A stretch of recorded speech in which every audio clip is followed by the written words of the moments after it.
ఎయితా? అబ్బో, చాలా స్పిరిచువల్ ఉన్నారు మీరు. Family, okay.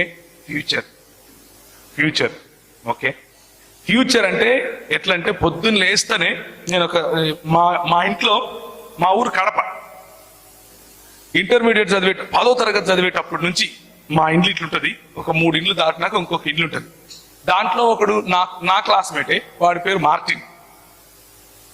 సేమ్ మేము ఒక చర్చికి పోయేటోళ్ళు, వాళ్ళు ఒక చర్చికి పోయేటోళ్ళు.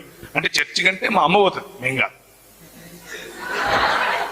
ఏం నవ్వుతున్నారు? అందరూ నా జాతరలో ఉన్నారు ఈడ. ఇట్లంటుడు ఇక మామూలే కదబ్బా అది. మీరు ఎందుకు క్రైస్తవులు అని అంటే, మా అమ్మ మా నాయన చర్చికి పోతారు కాబట్టి క్రైస్తవులు, అంతే కదా. అంతకుమించి ఏముంది, ఎక్స్ట్రా ఏముండదు. సో మా అమ్మ పొద్దున్న లేస్తేనే వాడు పాలకు పోతుంటాడు ఇట్లా పట్టుకొని. మా అమ్మ చూసి చూడరా, వాడిని చూసి నేర్చుకోరా అంటది. అమ్మ మొదలైంది. 9 గంటలకు వాడు స్కూల్కి వెళ్ళిపోతాడు. నేను 9 గంటలకు బ్రష్ చేస్తుంటా. వాడిని చూడరా, వాడు చూడరా ఎంత బాగుపోతున్నాడు. ప్రతి దాంట్లో కంపారిజనే.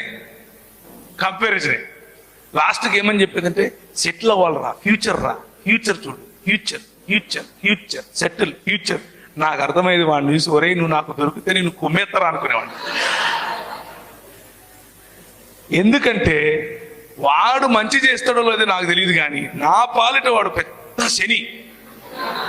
దొరికినట్టు వాడిని చూపించి నన్ను తిట్టేటోళ్ళు. పోనీ నాకు శని పట్టింది నేను అనుకున్నాను అని అంటే అట్లా కాదు. ప్రభు చేసేది ప్రభు చేసినాడు. ఈరోజు వాడు పని చేసే అంటే నా ఫ్రెండ్ కాబట్టి వాడు అంటున్నాను, ఫ్రెండ్స్ కదా. వాడు పని చేసి వాడు సంపాదించేంత జీతము నేను 30 మందికి ఇస్తాను. సో ప్రభువు ఆశీర్వదించాలనుకుంటే ఆశీర్వదిస్తాడు కదా.